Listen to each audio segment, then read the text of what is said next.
안녕하세요. 배트잉글리시 한원장입니다. 오늘은 if절에 대해서 함께 정리해 보도록 하겠습니다.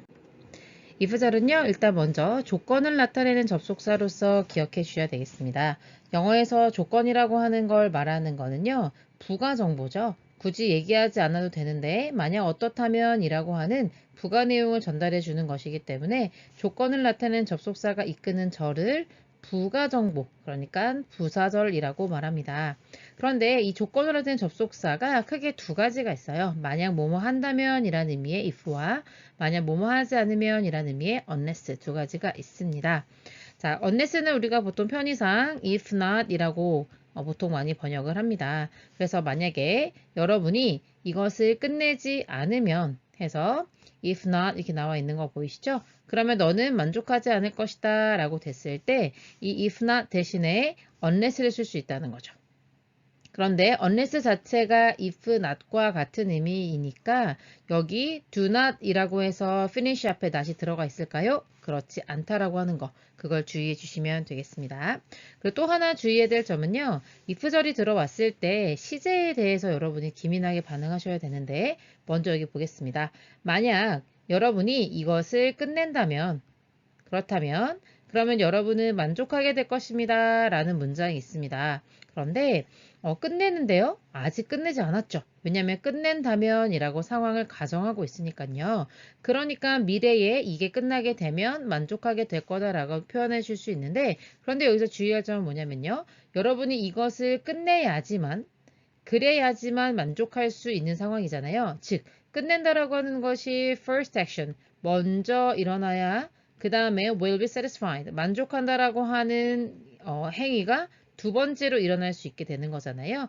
그래서 여기가 나중에 일어날 거다라고 하는 걸 좀 강조하기 위해서 여기를 미래로 쓴다면, 그러면 이게 먼저 일어나야 되니까 여기를 현재 시를 사용해가지고 표현할 수 있지 않을까라고 하는 게 이 if절의 포인트가 되는 겁니다. 그래서 여러분은요, 이 finish라고 하는 자리에 will finish라고 하는 미래 형태의 모습을 볼 수가 없게 되는 거죠. 이거는 if절 속에는 will이 안 된다, if절 속에는 will이 안 된다, 이렇게 그냥 단순하게 외우지 마시고, 만약 뭐뭐라면 이라고 해석이 됐을 때 여기가 먼저 일어나야 된다. 그래서 finish 쪽을 현재로 써주고 그 다음에 만족하게 된다라고 하는 걸 나중 일이라고 영어에서는 가정하는구나. 그래서 먼저 끝내라, 그러면 만족하게 될 거다 라고 하는 시제 차이를 감안해서 미래보다 한 시제 전에 있었던 일인 현재를 사용하는 거다 라고 이해해 주시면 좋겠습니다. 자, 그러면 이번에는 if절을 조금 더 깊숙이 들어가 보도록 하겠습니다.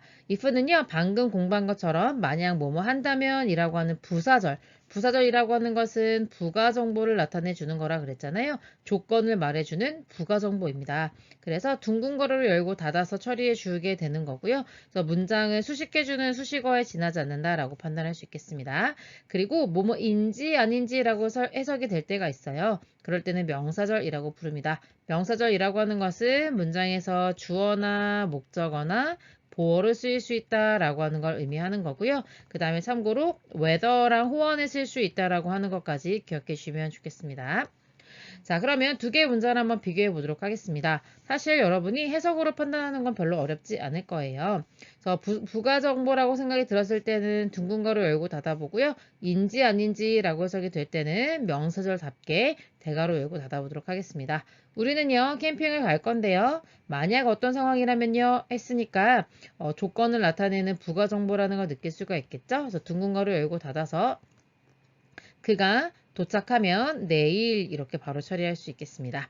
밑에 문장은요, 우리는요, do not know, 알지 못합니다. 근데 뭘 알지 못하냐면 해서 삼형식 동사에 대한 목적어절로 if절이 와줘야 되겠죠. 그리고 해석상 그가 내일 도착할지 아닌지 이렇게 바로 해석이 되잖아요. 그러면서 whether를 넣어도 무리가 없다는 생각이 든다면 그럴 때 if절은 바로 명사절로 5절이다 라고 우리가 처리할 수 있습니다. 그런데 똑같이 내일이라고 표현을 했고요.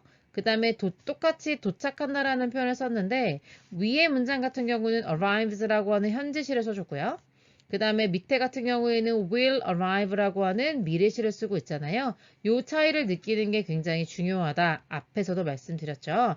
자, 여기서는 조건이에요. 그러니까 어떤 조건이 먼저 일어나야 돼요? 그가 도착한다라고 하는 조건이 해결이 되어야 그래야지 우리가 캠핑을 갈 수 있는 상황이 되는 거예요. 그래서 캠핑을 가는 것도 미래에 있을 일이고 도착도 내일 하는 미래의 일이겠지만 여기가 first action, 먼저 일어난 일이다라는 걸 표현해주기 위해서 현재 시제를 사용해서 표현해주고 있다라고 하는 것 앞서 말씀드렸죠. 그래서 이 일이 먼저 일어나요. 선생님 좀 더 멋있게 말해볼게요.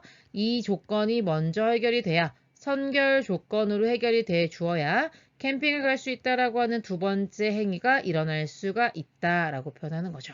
그런데 인지 아닌지라고 해석을 할 때는요. 뭐가 먼저 일어나고 나중에 일어나고 이게 중요하지 않죠. 그러니까 정말 미래의 일이라면 미래의 일답게 will arrive라고 하는 미래시의 표현을 해줘야 된다. 반드시 기억해 주시기를 부탁드리겠습니다. 수고하셨습니다.